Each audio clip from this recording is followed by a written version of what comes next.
Olá, queridos alunos, bom dia, boa tarde, boa noite, boa madrugada, espero que vocês estejam bem.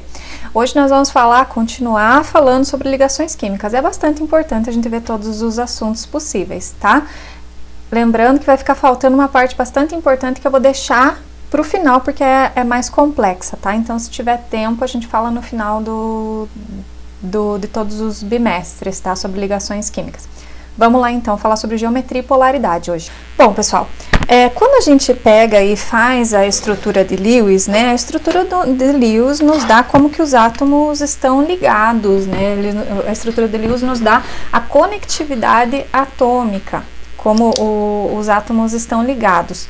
Mas a estrutura de Lewis sozinha, ela não nos diz como que estão espacialmente esses átomos ligados. Por exemplo, o CCl4. Se a gente fosse fazer a estrutura de Lewis do CCl4, aqui, ó, e a ligação com os átomos de carbono, eu teria uma estrutura assim, cujos ângulos são de 90 graus. Só que quando a gente vai fazer experimento, a gente verifica que as ligações entre o carbono e o cloro não é de 90 graus, mas sim de 109,5 graus. Ou seja, a molécula não é este quadrado que seria, né? Se a gente fosse traçar uma linha reta entre todos os cloros, daria um quadrado. Então, a geometria não é quadrática para o CCl4, tetacloreto de carbono. Então, a molécula não é plana, certo? Todos os átomos de cloro eles estão localizados no vértice de um tetraedro e o carbono no centro. Então, se eu traçar aqui uma linha reta entre todos os átomos de cloro, eu vou ter uma estrutura de um tetraedro como esse daqui, tá certo? Como que a gente faz para prever essa fórmula molecular? O Dr. Nivell, em 1940, ele propôs a teoria de repulsão do par de elétrons do nível de valência, tá? E aí, o que diz essa teoria da repulsão dos pares de elétrons? Diz que existe uma repulsão dentro da molécula entre um par que esteja isolado e outro par que esteja isolado. Então, por exemplo, na água, né? A água tem a fórmula H2O. Existem dois pares isolados. Depois que eu termino a estrutura de Lewis fica assim, com dois pares sobrando em cima do oxigênio. Ele quer dizer que existe uma repulsão entre este par de elétrons e este par de elétrons. Eles tendem a se afastar, tá? Existe também uma repulsão entre um par ligante, um par isolado e um par ligante, ou seja, isso aqui é um par ligante, existe uma repulsão entre este par isolado e este par ligante. E também existe uma repulsão entre o par ligante e o par ligante, eles tendem a se afastar também, este par ligante com este par ligante tendem a se afastar, tá? Tudo isso, essa tendência entre os elétrons ligantes e não ligantes de se afastar, é que vão distorcer a molécula e dar a geometria dela.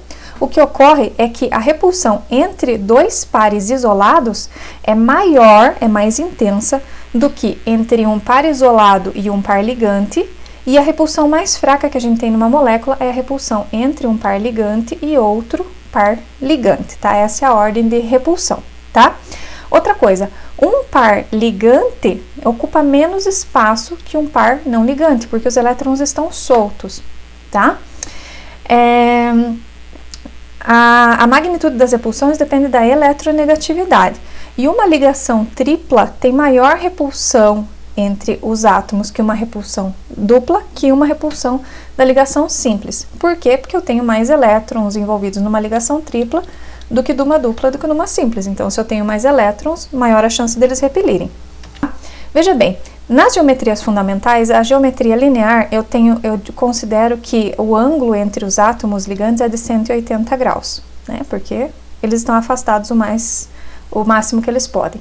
Na trigonal plana, onde eu tenho um átomo central e três periféricos, se eu traço uma linha reta aqui entre eles, o ângulo entre os átomos é de 120 graus, a geometria é chamada de trigonal plana. Na tetraédrica, como eu já mostrei ali do carbono, a ligação entre os vértices, né, todos montam um tetraedro, o ângulo é de 109,5, o nome da geometria é tetraédrica. Nós temos a bipiramidal trigonal, porque eu tenho ali um átomo central ligado com 5 ligantes, eu tenho dois ângulos, o ângulo entre a ligação axial e a equatorial formando 90 graus, e eu tenho aqui na equatorial 3 átomos que formam um triângulo, né? A gente divide 360 por 3, dá 120 graus. Essa aqui é a bipirâmide trigonal. Por quê? Porque se eu traçar uma linha reta aqui, eu vou ter uma pirâmide do lado de cima e uma pirâmide do lado de baixo, em forma de triângulo, certo?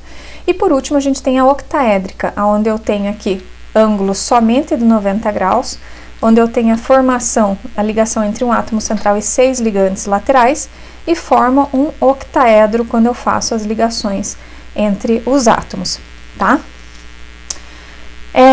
Então, assim, como que a gente faz para determinar a geometria?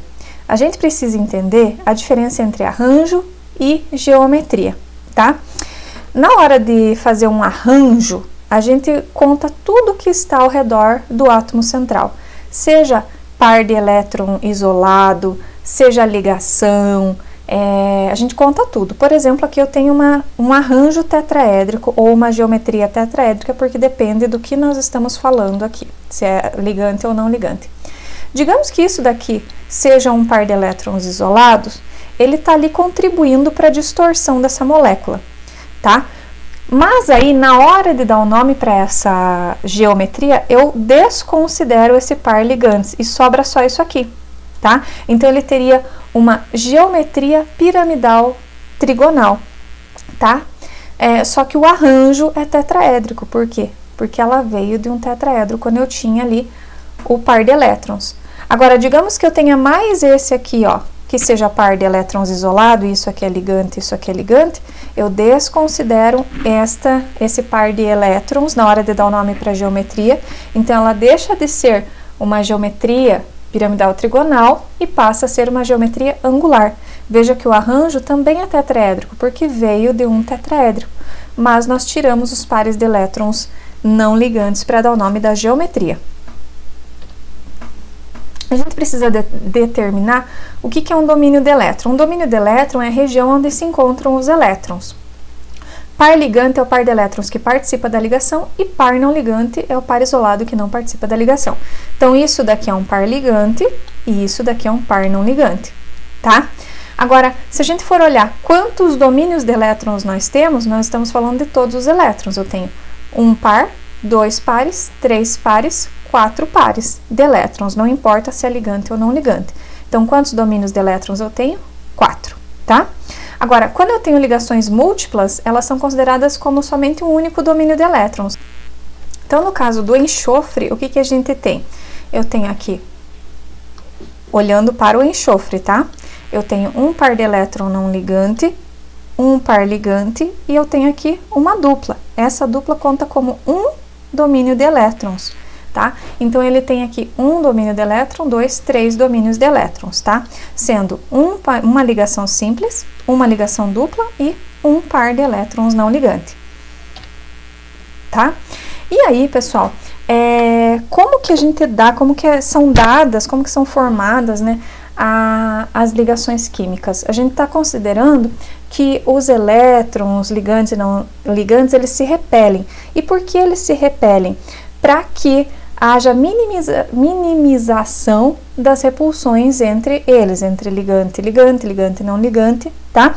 Então, por exemplo, um balão. Quando você tem 2 balões, que quando você coloca eles vão ficar da forma mais estável possível, o mais afastado possível, certo? Então, essa aqui seria uma geometria linear. Imagine que você tem um átomo no meio, um ligante aqui e um ligante aqui. No meio, bem no nozinho aqui dos balões, é o átomo central. E ao redor estão os ligantes. Então, eles vão ficar o mais afastado possível, tá? Vou dar um exemplo. Olhem os meus balõezinhos aqui. Eu tenho 2 balões que eu tô ligando, que eu vou amarrar eles. Eles estão o mais afastado possível. Essa geometria aqui é uma geometria linear. Eles ficam com um ângulo de 180 graus entre eles. Agora, digamos que eu coloque aqui mais um balão, ou seja, mais um átomo ligado aqui no meio. Aqui, ó. Eles ficam afastados dessa maneira, eles já não são mais lineares, 2 deles deram uma distorcida, porque mais um ligante, mais um grupo afasta eles, né? Então, eu tenho aqui um triângulo plano, porque, ó, se eu for traçar uma linha reta entre este este formam um triângulo exatamente em linha reta, no plano reto, certo? Agora, digamos que eu coloque mais um grupo. Bom, colocando mais um, olha o que acontece. Eles distorceram mais um pouco, né? Eles ficaram, ó, se eu for traçar uma linha reta entre todos, eles formou uma estrutura que é um tetraedro. E assim sucessivamente. Sempre que eu for colocando um grupo, elas vão tentar ocupar o maior espaço possível, ficar o mais afastado possível, e é isso que dá as geometrias. Então, vamos dar uma olhada nos diferentes arranjos, tá? Se eu tiver um átomo central com 2 domínios de elétrons, e aqui não importa se é ligante ou não ligante, tá? A gente está falando de domínios de elétrons, indiferente se é ligante ou não ligante. Este arranjo vai ser linear, com ângulo de 180 graus. Se eu tiver 3 domínios de elétrons, vai ser trigonal plano, ângulos de 120 graus. Se eu tiver 4 domínios de elétrons, ela vai ser tetraédrica com ângulos de 109,5 graus. Se eu tiver 5 domínios de elétrons, vai ser bipiramidal trigonal com 2 ângulos, um de 90 e um de 120 graus. E se eu tiver 6 domínios de elétrons, eu vou ter uma disposição octaédrica com ângulos de 90 graus, tá? Mas aqui nós consideramos apenas o arranjo geométrico, sem considerar se a gente está falando de grupos ligantes ou pares de elétrons livres. A partir do momento que eu começo a ter ligantes e não ligantes, vejam o que acontece. Digamos que eu tenho um arranjo, tá? Com 2 domínios de elétrons e os 2 são ligantes. Eu não tenho nenhum não ligante. Por exemplo, o CO2, né? Quando eu estou falando de domínio, eu tenho que olhar sempre o átomo central, tá? Então, ao redor do carbono, eu tenho oxigênio e oxigênio, e esse grupo aqui é ligante e este grupo é ligante, ou seja, eu tenho 2 domínios de elétrons ligantes e nenhum domínio de elétron não ligante, ou seja, não sobrou nenhum par isolado aqui. Então, essa geometria, eu não estou falando mais do arranjo, a geometria vai ser linear. Ele tem um arranjo linear e uma geometria também linear, tá? Então, a única coisa que se tem quando eu tenho 2 domínios de elétrons é a geometria linear, tá? Agora, a partir do momento que eu coloco 3 domínios de elétrons, olha aqui, ó, domínios de elétrons, 3 domínios de elétrons. Se os 3 forem ligantes e não tiver nenhum não ligante, o que acontece? Tipo o BF3, os 3 domínios são ligantes. Ele está usando este e este domínio de elétrons, ou seja, ele está usando todos os elétrons para fazer ligação. Ele está fazendo 3 ligações. Aqui, ó, um átomo A central e 3 átomos B. Essa geometria vai ser trigonal plana, tá? Trigonal no plano, porque eu traço aqui uma linha reta para cima e reta para os 2 lados, tá? Se você tem dúvida, você pode pegar as canetas e tentar fazer, tá? Pode pegar lá 3 canetas, tá? Você imagina assim, eu tenho um átomo central, que é a minha mão, e eu tenho 3 domínios ligando nesse átomo central, aqui, ó. Tenho 3 canetas. 3 canetas são os 3 domínios. Qual é a forma que esses 3 grupos estão o mais afastado possível? Eles estão assim, ó, nesse sentido, formando ângulos de 120 graus. Se eu traçar uma linha reta aqui, aqui e aqui, essa geometria é trigonal plana. Então, se você não consegue visualizar, pegue as canetas e tente fazer, tá? Vamos ver o que acontece agora se eu tenho 3 domínios de elétrons, tá? Só que desses 3, 2 são ligantes e um é não ligante. Por exemplo, o NO2. Olha aqui o nitrogênio. Eu tenho 2 grupos ligantes e um não ligante, ó. 2 ligantes e um não ligante. O que vai acontecer? Ele tem um arranjo trigonal plano, tá? Aqui, ó. Mas a geometria é angular, porque na hora de dar o nome para a geometria, eu desconsidero esse par de elétron. O que sobrou? Sobrou um arranjo, uma geometria angular, tá certo? Mas ele veio de um arranjo trigonal plano. Quer ver como é que a gente analisa? Nós estamos falando de um domínio de 3 domínios de elétrons. Então, eu tenho o átomo central e eu tenho 3 domínios de elétrons, certo? A gente já viu que eles ficam assim, formando um triângulo plano. Esse seria o arranjo. Mas desses 3 domínios de elétrons, um deles é um par de elétrons sozinho, não ligante. E na hora de dar o nome para a geometria, a gente tira o par de elétrons que não está participando da ligação e dá o nome só para o que sobrou de ligação mesmo entre átomos. E o que sobrou aqui foi uma geometria em forma de ângulo, então o nome é angular. Certo? Então vamos lá. Agora nós vamos falar de 4 domínios de elétrons, né? O arranjo aqui, se eu tiver 4 domínios e os 4 forem ligantes, ó, aqui são os ligantes e aqui são os não ligantes. Se os 4 forem ligantes e eu não tiver nenhum não ligante, ou seja, se ao redor do átomo central os 4 forem ligações, então o arranjo, a geometria é exatamente o mesmo do arranjo, né? Que é um arranjo tetraédrico, tá? Todos estão participando da ligação. Vejam que os 4 domínios, eles vão tender a se afastar o mais, ficar o mais afastado possível, né? Então, vamos fazer com as canetas. Agora, eu estou considerando um átomo central e 4 domínios de elétrons. Eu tenho 1, 2, 3, 4. 4 domínios de elétrons. Qual que é a forma que eles ficam mais afastados possível? Será que é assim? Assim? Assim, eles formariam ângulos de 90 graus. Existe uma forma de formar um ângulo maior, o que significa que eles estariam mais afastados ainda? Sim, existe. É o tetraedro, né? Onde existe uma repulsão entre os átomos, um fica aqui para cima, e eu tenho ângulos de 109,5 graus. Aumentou o ângulo das ligações, consequentemente, os átomos estão mais afastados, a repulsão é menor e deixa a molécula mais estável, tá? Seria tipo essa estrutura aqui, ó, pessoal. Eu tenho um átomo, olha aqui, tenho um átomo central, né?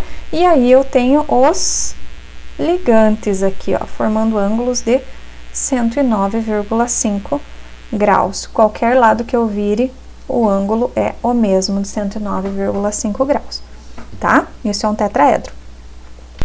Pessoal, digamos que nesse tetraedro eu tenho 4 domínios de elétrons, ou seja, 4 coisas ligando, tá? Só que uma dessas coisas é um par de elétrons, digamos que aqui é um par de elétrons livre, tá?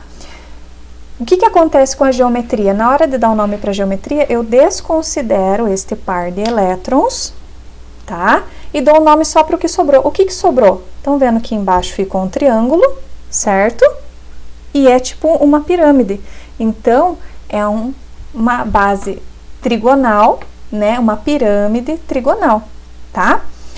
Agora, digamos que desses 4 domínios de elétrons, que aqui, ó, tenho 4 ligantes, 1, 2, 3, 4, tá? Formando um arranjo tetraédrico. 2 deles são ligações, são elétrons não ligantes, eles estão soltos. Na hora de dar o nome para a geometria, eu vou tirar eles. Então, vamos tirar 2 pares de elétrons daqui, não ligantes. E vou dar o nome só para o que sobrou. O que sobrou? Uma geometria angular. Ela veio de um arranjo tetraédrico, os elétrons estão ali e ajudam a empurrar as outras ligações, porque existe repulsão entre elétron e elétron, mas a geometria, o nome da geometria é angular. E é o que a gente tem aqui nesses exemplos, né? Se eu tiver 4 domínios de elétrons e os 4 forem ligantes, então eu tenho um arranjo e uma geometria tetraédrica. Agora, se desses 4, um deles for par de elétrons, por exemplo, aqui na amônia, 1, 2, 3 ligações e mais um parzinho, dá 4 domínios de elétrons mais um é não ligante, eu tiro fora, ele está ali, o par de elétrons existe, ele está empurrando os ligantes para baixo, certo? Fazendo um arranjo tetraédrico igual esse aqui. Porém, o nome da geometria eu desconsidero esse par de elétrons. Sobrou ali, ó, uma pirâmide trigonal, tá? Agora, se eu tenho 4 ligantes, por exemplo, 1 domínio de elétrons, 2 domínios de elétrons, 3 domínios de elétrons, 4 domínios de elétrons. Tá aqui, ó, 1, 2, 3, 4, 2 ligantes e 2 não ligantes. Eu desconsidero os não ligantes para dar o nome da geometria, que fica uma geometria angular. Os elétrons estão ali, eles ajudam a empurrar e distorcer a estrutura, mas o nome da geometria é angular. Então, vamos considerar que eu tenho um arranjo de bipirâmide trigonal, para ter um arranjo de bipirâmide trigonal, tem que ter 5 domínios de elétrons. Aqui, ó, 1, 2, 3, 4, 5. Se os 5 são ligantes, por exemplo, no PCl5, tá? PCl5, considerando aqui que eu tenho todos os cloros ligantes e o cloro não sobra par de elétrons aqui ao redor do fósforo, tá? Então, a geometria vai ser a mesma do arranjo bipirâmide trigonal, tá? Agora, se eu tenho desses todos, são 4 ligantes e 1 não ligante, por exemplo, o SF4, o que acontece? Eu tenho um par de elétrons ali que ocupa o lugar de um átomo, ele está ajudando a distorcer a molécula, mas ele não entra no nome da geometria. Eu corto ele fora e o que sobra? Tipo uma gangorra. Agora, se eu tenho dois grupos não ligantes, daqueles 5 que eu tinha, eu tiro eles e o que sobra é uma forma de T. E se 3 deles eram não ligantes, eu tiro eles e o que sobra é uma geometria linear também. E para o octaedro? Para ter octaedro, eu tenho que ter 6 domínios de elétrons. Um arranjo octaedro tem 6 domínios de elétrons. Se os 6 forem ligantes, a geometria também é octaédrica. Quando eu digo que todos são ligantes, todos são domínios ligantes e nenhum é não ligante, significa que ao redor do átomo central não sobram elétrons livres, elétrons sem fazer ligação, tá? Então, a geometria vai ser octaédrica. Então, tá aqui, ó, pessoal. Num octaedro, eu tenho 6 domínios, 6 ligantes, né? Se eu estiver falando do arranjo, eu tô falando, não interessa se é de ligante ou não ligante, se é par isolado ou se não é ao redor do átomo central, tá? Mas aí, o que acontece? Quando eu tenho um desses pares aqui, que não é ligante, mas sim é um par de elétron livre, por exemplo, esse aqui, aí a gente tira ele na hora de dar o nome.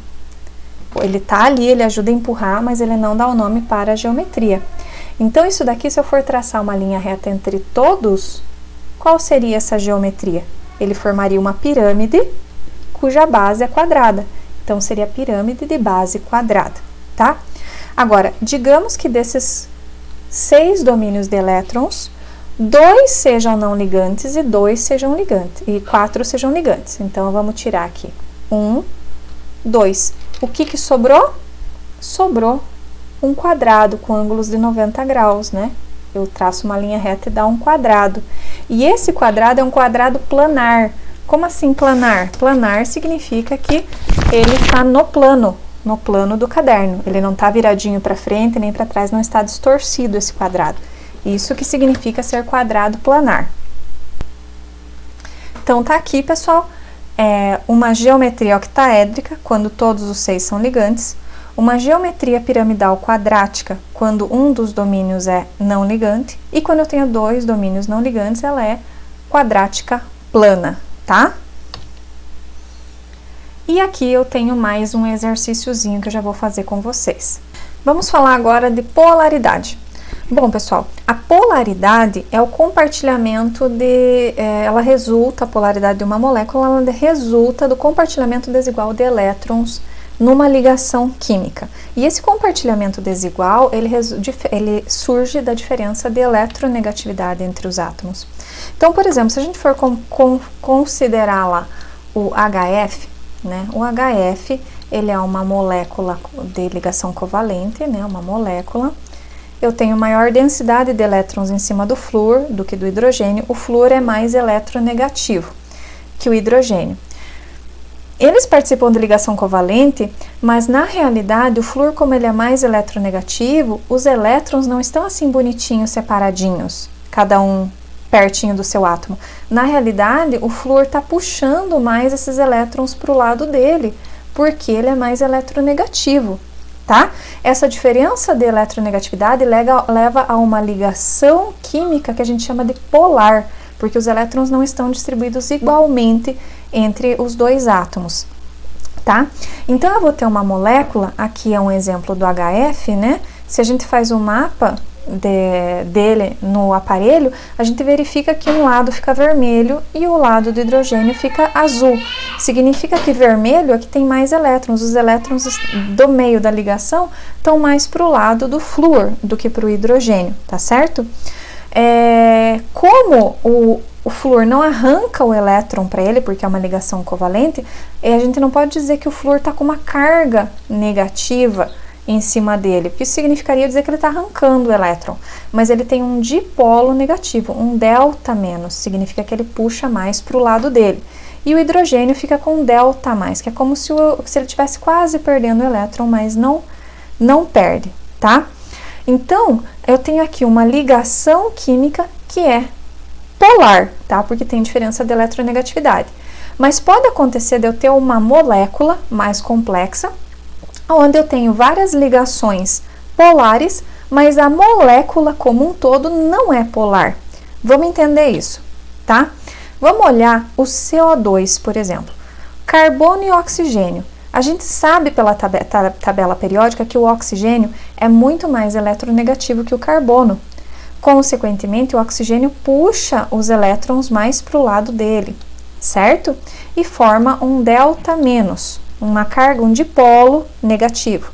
E esse oxigênio também puxa com a mesma força, também forma um delta menos. E o carbono acaba ficando com delta mais, positivo. Por quê? Porque ele está perdendo elétrons para os dois oxigênios. Veja bem, eu tenho aqui uma molécula que tem duas ligações polares, mas a molécula como um todo, o CO2, é apolar. Por quê? Porque a polaridade de uma molécula ela depende dos vetores formados entre as ligações. Vetores são setas que apontam, no nosso caso aqui, do menos para o mais eletronegativo. É essa setinha aqui, representada com uma cruzinha aqui, que indica que os elétrons estão indo para um determinado lado. Elas estão indo para o lado do oxigênio aqui, para o lado do oxigênio aqui. Os dipolos, né, que são representados por essas setas, elas são grandezas vetoriais. Elas possuem módulo, direção e sentido. E se vocês forem ver da geometria e da física, né, os vetores eles podem ser somados ou subtraídos. Quando eu tenho dois vetores para lados contrários, eles se cancelam. Então, cancelando os vetores, essa molécula tem um momento de dipolo total nulo. E aí, significa que os vetores se cancelam e a molécula tem um momento de dipolo igual a zero, ou seja, ela é apolar. Quer interpretar de outra forma? Vamos ver o seguinte. Imagine que você tem um cabo de guerra, tá? Você tem um homenzinho aqui, tá? Tem uma bolinha aqui e tem um outro homenzinho aqui, tá? Eles estão puxando essa bolinha e querem ver se essa bolinha vai sair do centro, certo? Os homens têm exatamente a mesma força. Essa molécula não vai sair do lugar, essa bolinha não vai sair do lugar. Então, a gente diz que o momento de dipolo é zero e a molécula é apolar, tá certo? Imagine que o átomo central é uma bolinha e tem duas forças puxando dos dois lados. Se a molécula sai do lugar, porque existe diferença de força entre os átomos, então ela é polar. Se ela não sai do lugar, ela é apolar, tá? Vamos analisar a água. A água, a gente sabe, né, que ela tem um arranjo, que ela vem de um arranjo tetraédrico, né, porque sobram dois pares de elétrons não compartilhados, e que a geometria é angular, tá certo? Como que ficam os momentos de dipolo? O oxigênio é mais eletronegativo, então ele puxa a densidade eletrônica para ele, certo? Então, eu tenho dois vetores puxando para cá. Imagine o seguinte, eu tenho uma força empurrando para cá, outra empurrando para cá. Para onde que essa bolinha iria se deslocar? Ela iria se deslocar para cima, os dois empurrando, né, gente? Dois empurrando para cá, o que que acontece? Elas se encontram e vão para cima. Então, o vetor resultante, tá? O momento de dipolo resultante é esse daqui, não é cancelado. Então, essa molécula de água é uma molécula polar, porque ela tem momento de dipolo, ou seja, μ, diferente de zero, tá? Uma molécula, para ela ser polar ou apolar, depende do vetor resultante das ligações. Sempre que eu tiver dois átomos apenas e esses dois átomos não são o mesmo, a ligação vai ser polar e a molécula é polar também. Toda vez que eu tiver um átomo central numa geometria tetraédrica e 4 ligantes iguais, essa molécula vai ser apolar, porque Olha aqui, ó, uma geometria tetraédrica, eu tenho um átomo puxando para cá, um para cá, um para cá e um para cá. O cloro é mais eletronegativo que o carbono. Todos estão puxando, ó, um para cima, um para cá, um para cá, um para cá. Todos puxando para um lado. Então, esse átomo de carbono não sairia do lugar. É como se a molécula, né, os vetores se cancelam, a molécula é apolar. Então é isso, pessoal, eu vou parar o vídeo por aqui para que ele não fique bastante extenso. E os exercícios que ficaram, eu vou fazer os exercícios em um vídeo separado, tá? Porque não é obrigatório, mas ele vai auxiliar quem tem dificuldade em resolver aqueles exercícios ali, tá bom? Então é isso, fiquem bem, se cuidem e apareçam nos atendimentos. Até mais!